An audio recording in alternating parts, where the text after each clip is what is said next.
driving business.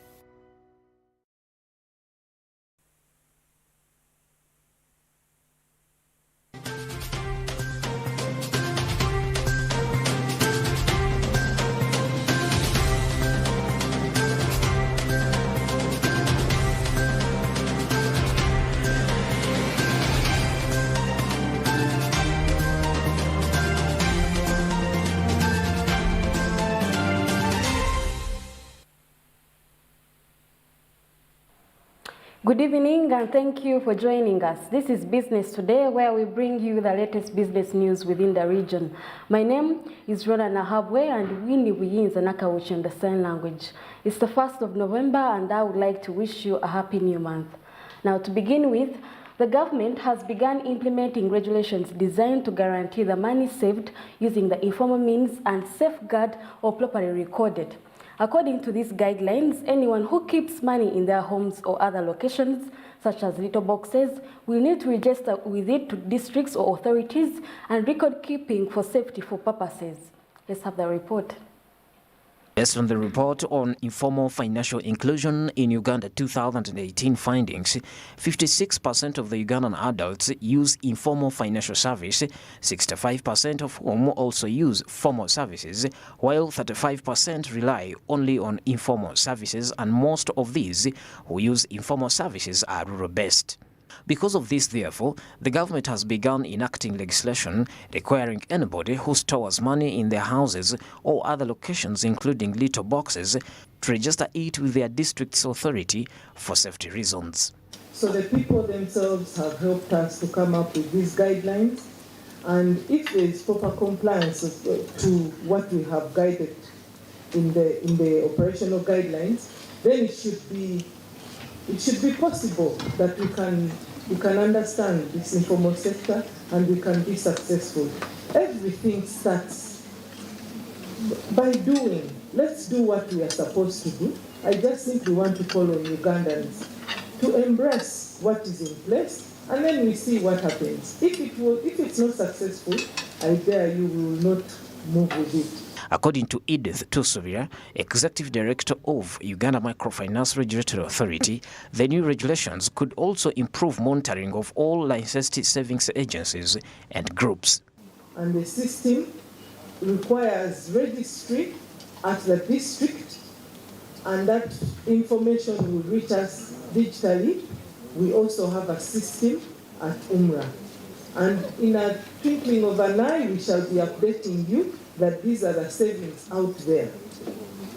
And if we follow the self-help group operational guidelines, like I've said, we should be able to have this information, and we also have a complaints handling tool in place. The Uganda Retirement Benefits Authority reports that over the past 11 years, savings in regulated schemes have increased 5 times to 22 trillion shillings, of which 5 trillion are outside the National Social Security Fund. Rita Nansazi, the Director Legal Affairs at UREBRA, also credits the development to fostering confidence through improved regulations. That citizens can save for their retirement with the little they have. Any citizen can now save with a licensed retirement benefit scheme, starting with as little as 2,000 Uganda shillings. Under UGA's strict regulatory environment and supervisory framework, savings are prudently invested and supervised. Citizens have the confidence now to save with the licensed retirement benefit schemes. FinScope 2018 Informal Financial Inclusion Report indicates that 75% relying on informal services only are even more likely to save with a saving group than those who rely on both formal and informal services. Bedson Mumbere, Smart 24 TV, Business Today. Yeah, such guidelines definitely need to be followed for us to eradicate informal practices of saving. Now, food insecurity has been a problem prior to the pandemics. As some regions in Uganda lack adequate food, food reserves can be a valuable tool for improving access to and distribution of food. They can support farmers by helping them to predict their markets, and Bronia Katsime has details this report. Uganda produces more food than it consumes. Yet access to nutritious food is still hampered by poverty, particularly in the east and north. Additionally, since food prices tend to increase during shortages and affect both food security and accessibility, reserves would be used to keep food prices stable and protect households from food poverty. Uganda must develop an effective long-term plan for ensuring food security during emergencies. This is something that is strategic for our economics, for our social, but also democratic stability. Because in the case of an inflation and a food inflation, just like what we are going through now, governments draw from the national strategic food reserves, food, basic food, and release it on the market. And that release on the market automatically brings the food prices down for those that can feed themselves. That is number one. So it's an economic tool. You know, the problem, we think that economics is solved by physical tools alone, but strategic food reserves is an economic tool that can help government manage a food inflation. In silos, a silo system, a national silo system that will help us to store grain and cereals all over the country. This is key so that our farmers can benefit from the prices that get higher. Currently, our farmers, they sell immediately from the harvest, and it gives them a low price. Contrary to Uganda, nearby nations like Kenya, Tanzania, Ethiopia and Rwanda have strategic food stockpiles that assist stabilize prices amid changes in food prices and give food relief to the most vulnerable. Originally possessed food reserves, but they were later privatized. At the East African level, we have a commitment to establish and operationalize strategic food reserves. But also the Council of Ministers under the African Union, having looked at the results of the Comprehensive African Agriculture Development Program report, BINIO report, that Summit considered early this year, they realized that actually so many partner states and member states of the African Union are not meeting the commitments to end hunger, as basic as that. In the East Africa, it was only one country that really met that commitment, and that was Kenya. The rest of us were off track. Our preparedness needs to be scaled up. We really needed to boost our capacity in terms of provision of storage facilities whenever we realize bumper harvests. You will recall a few years ago, we had a lot of maize, and the price dropped up to maybe even below 100 shillings a kilo.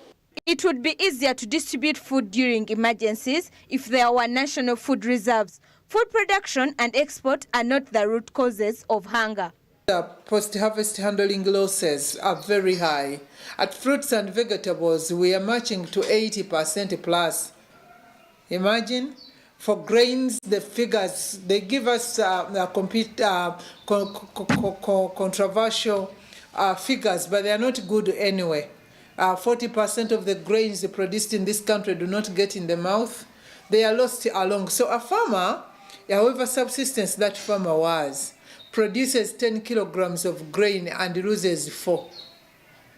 So is that an issue of production? We know that in this country, at every moment in time, there is a place in this country where food is abundant, it is going to waste. At the same time, there is another place in the same country where people are sleeping hungry. Apparently, we do not have food reserves in our country, yet we produce a lot of food. If we had these reserves, they would ensure good quality food relief in disastrous conditions like hunger and disease epidemics. Bronya Katsime, Smart 24 TV, Business Today. Thank you, Bronya Katsime, for that report. Now, as Uganda is undergoing a fashion transformation for decades, stakeholders in the tailoring industry have called upon the government to regulate prices of textile materials since it's a major input. High prices of materials have played a crucial role in limiting profitability, which has stunted the potential growth of the sector.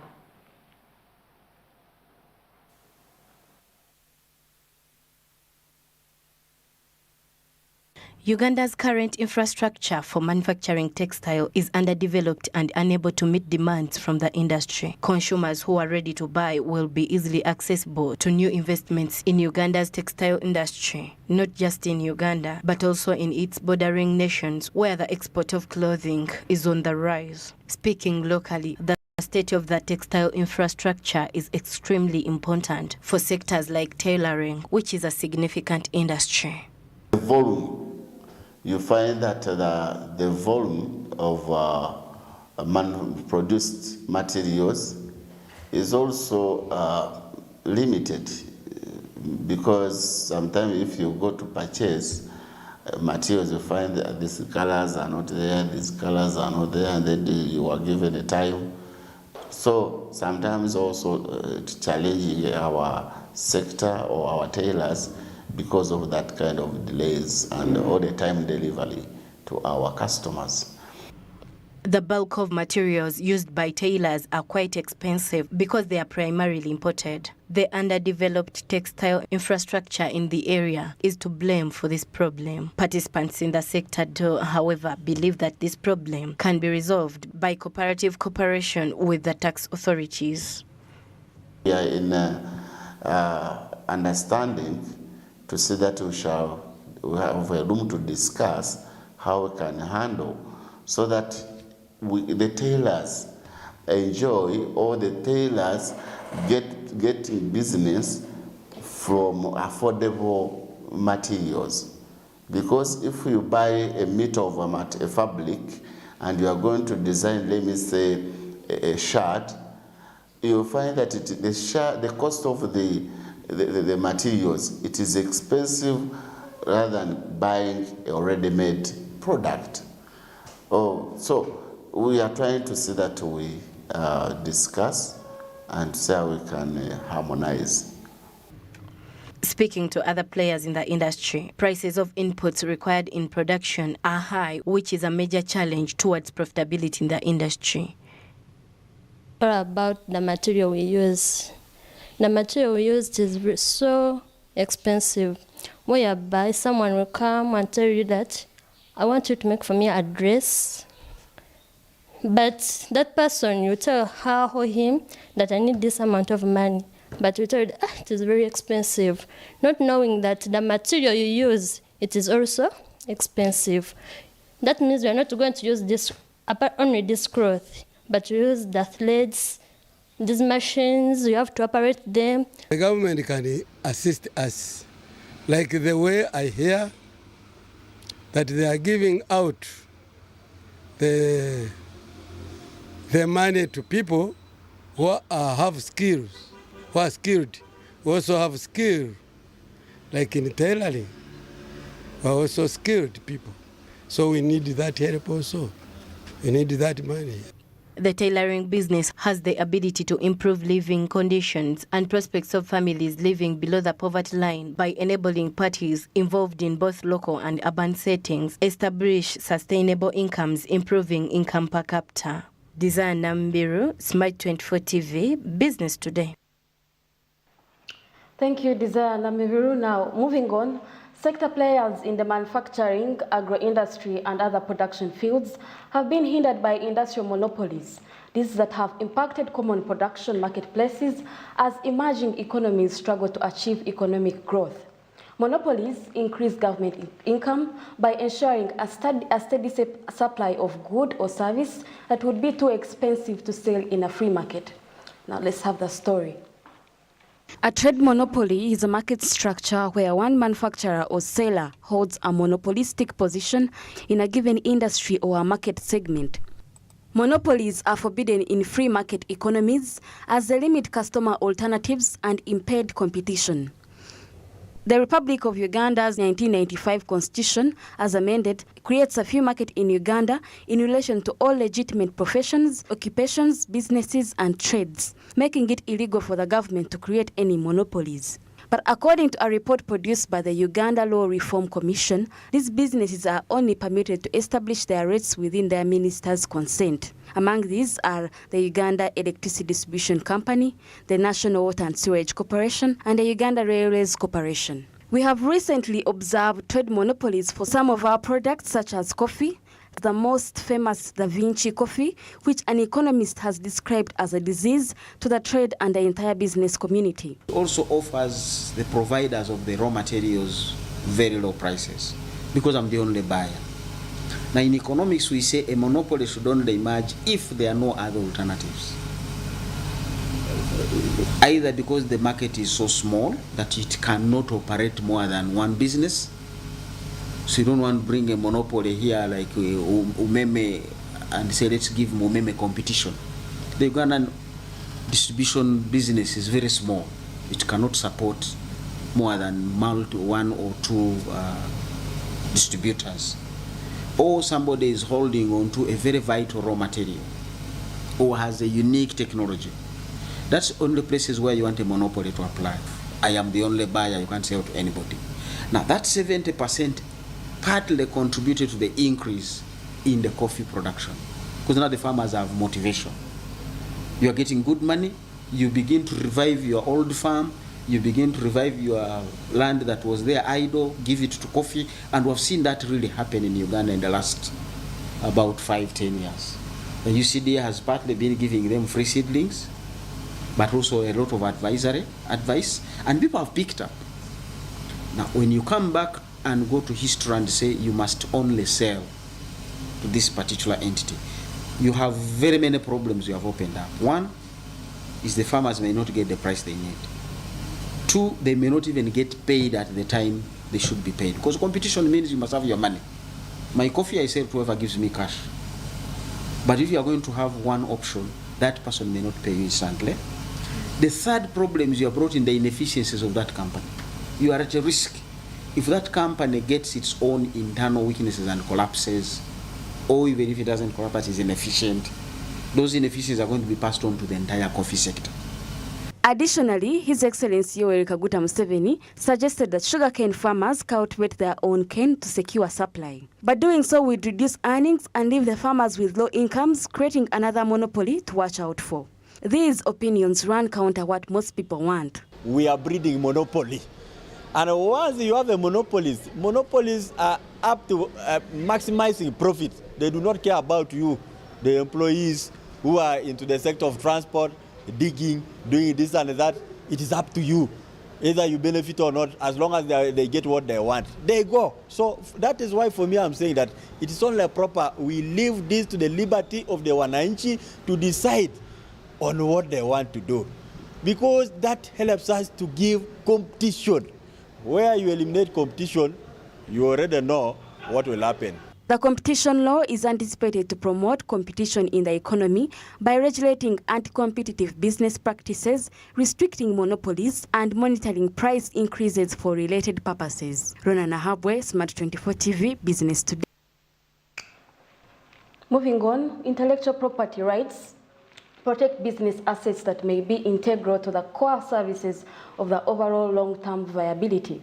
SMEs and MSMEs have embraced the use of these rights, for they are in the economic tool in the business that contributes to the value and the success of their businesses, improve market share, and also achieve competitive differentiations, thus enabling a business integration. A business's intangible assets, such as trademarks, trade names, designs, and automated business processes, are protected by intellectual property rights.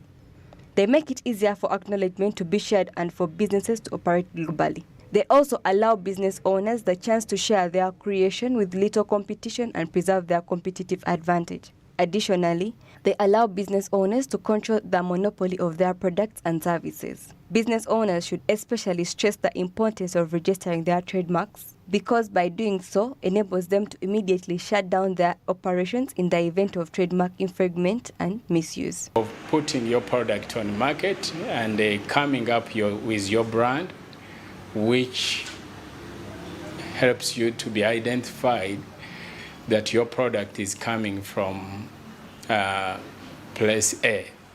So this intellectual property will allow you to put your product in the market and exploit without competition. And whoever will buy your product will recognize that it is coming from company A, B, or C. So it helps you to take monopoly of the market while you are being protected. So you will earn enough income and you'll employ other people. Of course, government will also benefit by getting taxes from that initiative of a company or an individual. A product on the market, you think of a name or a brand, then you register it with URSB. After registration, then you have a certificate. That certificate of registration makes you have your, it's like a land title. If you have a certificate, you will have got it, and you will be defended and protected by government, and you will exploit out of your name. Registration of intellectual property rights such as trademarks offers additional security for business operations, giving business owners the confidence to oversee all firms. When conducting business, one should definitely take into account complete ownership and security of the company, as this prevents the duplication of one's work and effort. Most people who have their brands, that you go please and register your trademark. It's a requirement for you, it's good for your business, but it's a title in your business. Even when somebody is going to rate your business, they will know that you have a brand out there that has royalties, that has worked for so long, that has also, been there and has a title that you can speak about your brand without any exceptions or reservations. So I would call upon many, and I know so many because I've talked to many personally.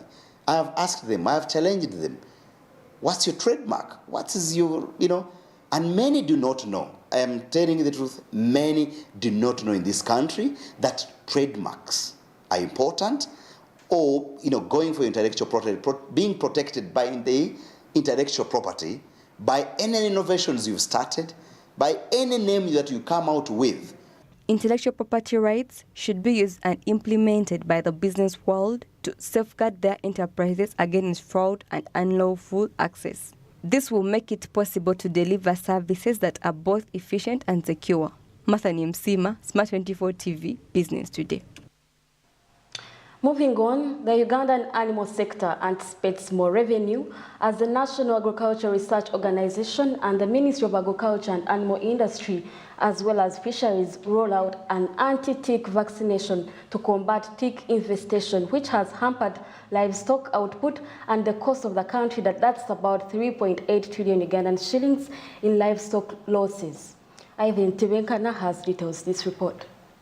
The Ministry of Agriculture, Animal Industry and Fisheries, along with National Livestock Research Institute, initiated the trial of the anti-tick vaccine at the end of last month to combat the tick infestation that has ruined livestock revenue despite the government spending 3.8 trillion Uganda shillings annually to combat tick-borne diseases. We incur losses in dairy production of $187 million in dairy production.